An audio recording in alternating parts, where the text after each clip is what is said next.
Assalamualaikum warahmatullahi wabarakatuh. Perkenalkan, nama saya Erzalina Freselia. Saya dari Prodi Pendidikan Fisika Universitas Bengkulu. Di sini saya membawa materi mengenai konsep manajemen pendidikan tinggi.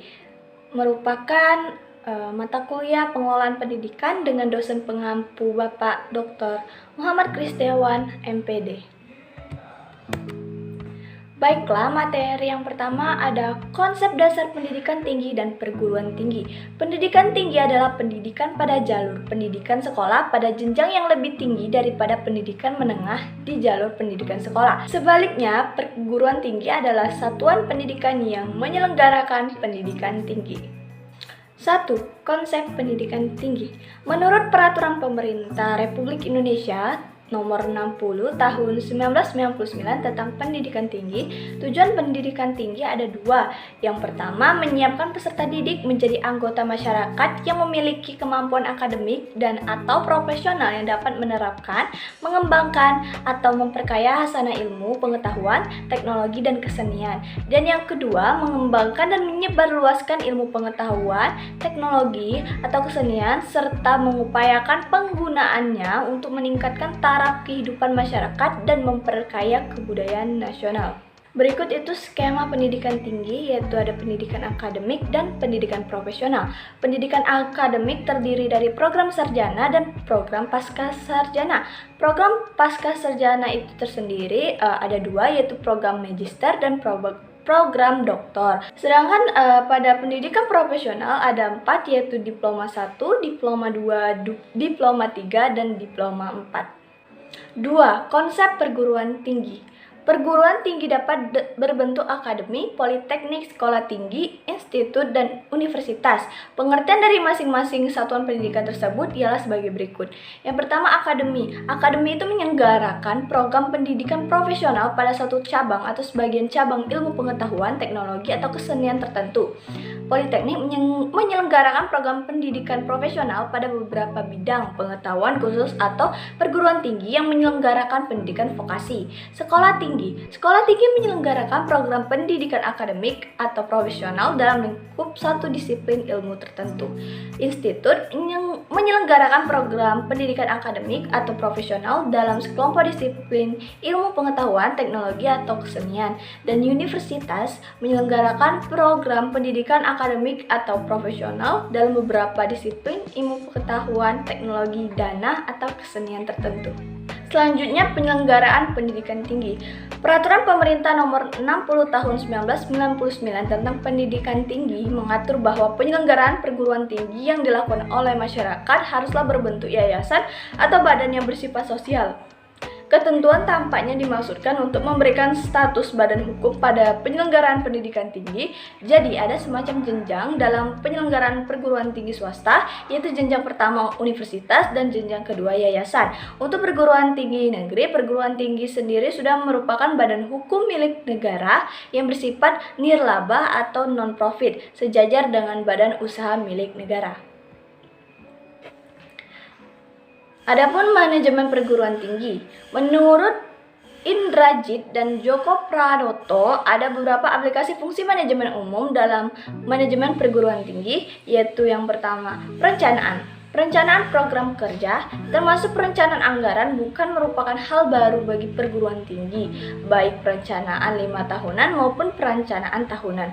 Namun, perencanaan perlu dilakukan untuk perencanaan strategis, yaitu perencanaan yang menentukan hidup mati dan berkembang tidaknya suatu universitas. Kedua, pengorganisasian. Fungsi pengorganisasian termasuk fungsi pengisian staf yang sesuai untuk setiap tugas atau kedudukan. Pengisian staf atau karyawan perlu membedakan beberapa jenis karyawan yang bekerja di suatu universitas yang masing-masing mempunyai tugas khas dan karakteristik sendiri-sendiri. Ketiga, penggerakan. Tugas menggerakkan atau actuating adalah tugas menggerakkan seluruh manusia yang bekerja dalam suatu perguruan tinggi agar masing-masing bekerja sesuai yang telah ditugaskan dengan semangat dan kemampuan yang maksimal. Fungsi penggerakan meliputi memberikan motivasi, memimpin, menggerakkan, mengevaluasi kinerja individu, memberikan imbalan jasa, mengembangkan para manajer, dan lain sebagainya. Fungsi penggerakan kadang-kadang digantikan dengan istilah lain, misalnya fungsi kepemimpinan. Dan yang terakhir ada pengawasan. Pengawasan adalah fungsi terakhir manajemen, namun bukan berarti yang paling kurang penting. Pengawasan adalah pengamatan dan pengukuran apakah pelaksanaan dan hasil kerja sudah sesuai dengan perencanaan atau belum. Kalau tidak, apa kendalanya dan bagaimana menghilangkan kendala agar hasil kerja dapat sesuai yang telah direncanakan. Fungsi pengawasan tidak harus dilakukan hanya setiap akhir tahun anggaran, tetapi justru harus secara berkala dalam waktu yang lebih pendek, misalnya setiap bulan, sehingga perbaikan yang perlu dilakukan tidak terlambat dilaksanakan. Dimensi makna perguruan tinggi. Dimensi makna perguruan tinggi memiliki 5 dimensi. Yang pertama, dimensi etis. Universitas dikenal sebagai pusat kreativitas dan pusat penyebaran ilmu pengetahuan bukan demi kreativitas sendiri tetapi demi kesejahteraan umat manusia. Dan yang kedua, dimensi keilmuan. Dunia perguruan tinggi adalah dunia ilmu pengetahuan. Tujuan utama pendidikan tinggi adalah mengembangkan dan menyebarkan ilmu pengetahuan, teknologi, dan kebudayaan dengan proses belajar mengajar, penelitian, dan pengabdian kepada masyarakat. Ketiga, dimensi pendidikan. Di dalam proses pembelajaran, mahasiswa diusahakan menjadi orang yang mau belajar terus-menerus. Proses pembelajaran umumnya bersifat formal. Sebaliknya, pendidikan adalah proses penyiapan manusia muda menjadi manusia dewasa, yaitu manusia yang mandiri dan bertanggung jawab. Dalam proses pendidikan, termasuk pendidikan tinggi, tidak ada pengaturan kurikulum. Yang ada adalah penjenjangan, pengaturan, perencanaan struktur, dan sistem mengenai pembelajaran.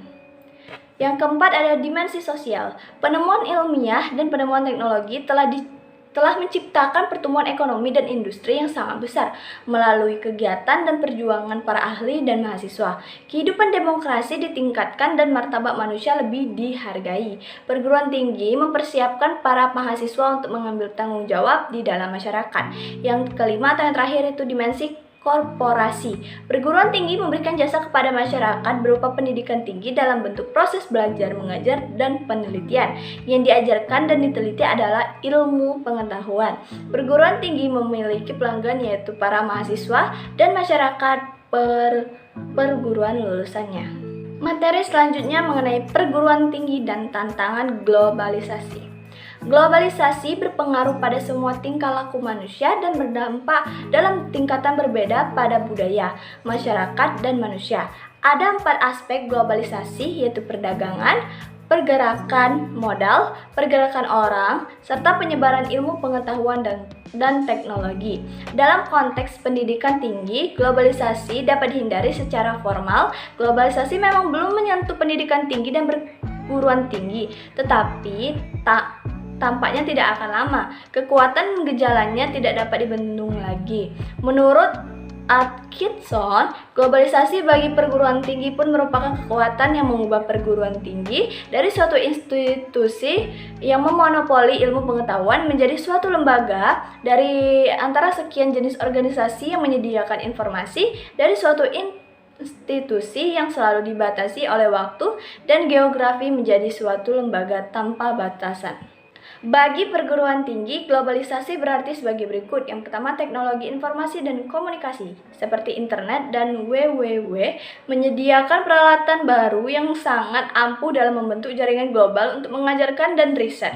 Saat ini proses pembelajaran mungkin masih mengandalkan landasan yang kurang mencukupi untuk proses interaksi berkualitas tinggi. Namun, landasan akan berkembang lebih canggih yang menunjang audio dan video yang lebih baik, bereaksi secara cepat terhadap masukan mahasiswa. Yang dua, dalam lingkungan baru, suatu organisasi baik universitas maupun pemberi jasa informasi lainnya dapat memenuhi kebutuhan. Universitas global akan mampu mengajar mahasiswa dimanapun dan kapanpun, serta dapat mengambil dosen dari manapun. Yang ketiga, itu Universitas sudah tidak memonopoli produksi ilmu pengetahuan. Mereka harus bersaing dengan penyedia jasa informasi dan pengetahuan lainnya yang tidak memerlukan kampus dengan segala fasilitasnya yang mahal. Dengan demikian, di perguruan tinggi ada dampak yang perlu diantisipasi dan tantangan yang perlu dihadapi, yaitu sebagai berikut. Ada 3 tantangan. Yang pertama, tantangan pada pengelolaan. Setiap negara harus membuka diri seluas-luasnya terhadap masuknya perguruan tinggi, dosen, peneliti, dan sebagainya tanpa hambatan sama sekali dalam bentuk apapun. Kedua, tantangan pada proses belajar mengajar. Globalisasi ternyata mengubah cara belajar mengajar dari bertatap muka melalui hubungan personal antar dosen dan mahasiswa menjadi hubungan maya dan non-personal melalui internet dan video jarak jauh. Yang terakhir itu tantangan pada pendidikan nilai. Globalisasi seringkali menghadirkan pengetahuan dan informasi berlebihan yang tidak dapat ditangkap oleh kebanyakan yang tidak mampu pula mencerna tantangan yang menyertainya. Sehingga hidup dalam alam globalisasi merupakan resiko dan mengubah identitas seseorang, tempat tinggal, dan kehidupan di masa depan. Baiklah, itu tadi materi terakhir pada hari ini. Semoga kalian mengerti apa yang telah saya sampaikan dan bisa dipelajari lebih lanjut lagi.